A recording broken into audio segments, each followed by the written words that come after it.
میرے آقا علیہ السلام کا پیدا ہونا یہ کوئی چھوٹی بات ہے؟ آقا علیہ السلام کا پیدا ہونا چھوٹی بات ہے؟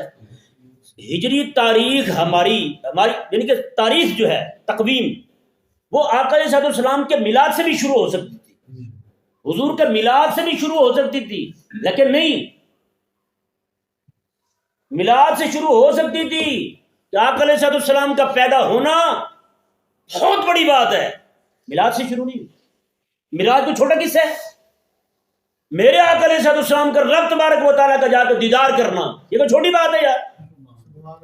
سارے نبیوں میں سے کسی کو یہ شرف نہیں ملا یار کہ رب تبارک و تعالیٰ کا دیدار، وہ بھی جاگتے ہوئے حالت بیداری میں جا کے آقا علیہ السلام رب تبارک و تعالیٰ کو دیکھیں ہیں جی۔ لیکن سال کی ابتدا جو ہے وہ معراج کی رات سے بھی نہیں ہوتی، حضور کے میلاد کی رات سے ہوتی تو 12 ربیع الاول سے سال شروع ہوتا، ربیع الاول جو ہے وہ قرار پاتا۔ اگر آقا علیہ السلام کے معراج سے شروع ہوتی تو پھر 27 رجب جو ہے وہ آقا علیہ السلام کے معراج کی رات ہے۔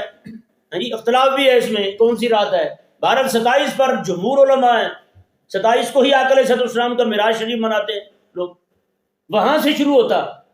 لیکن اللہ اکبر کبیرہ، خالق اور مالک نے حضرت عمر رضی اللہ تعالی عنہ کی رہنمائی اس طرف کی کہ فرمایا کہ تم نے اس طرح شروع کرنا ہے۔ کیوں؟ اس کے پیچھے بہت بڑا راز ہے، وہ یہ کہ مکے کے کافر جو ہیں اسلام کو دبانا چاہتے ہیں، مسلمانوں کا گلا دبوچنا چاہتے ہیں، لیکن خالق اور مالک نے ان کی چال خود ان پر پلٹی۔ کریم آقا صلی اللہ علیہ وسلم نے وہاں سے ہجرت کی۔ یہ ہجرت جو ہے میرے آقا صلی اللہ علیہ وسلم کی، یہ غلبہ دین کی طرف بہت بڑا قدم تھا حضور کا، غلبہ دین کی طرف۔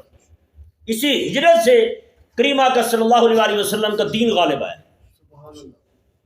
سمجھ آیا نا مسئلہ؟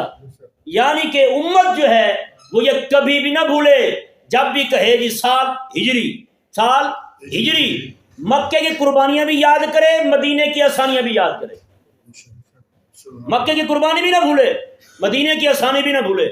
مدینے کی آسانی صرف مزے لینے کی نہ، مدینے کی آسانی اس لیے نہ بھولے کہ مکے کی قربانی دینی پڑتی ہے مدینے کی آسانی لینے کے لیے، جانیں دینی پڑتی ہیں۔ ان میں جناب آقا علیہ السلام کے صحابہ حضرت بلال رضی اللہ تعالیٰ عنہ کو تپتی ریت پر لیٹ کر جناب منہ میں انگارے رکھ کر جسم کے اوپر گرم پتھر رکھ کے جناب ان کو قربانیاں دینی پڑتی ہیں۔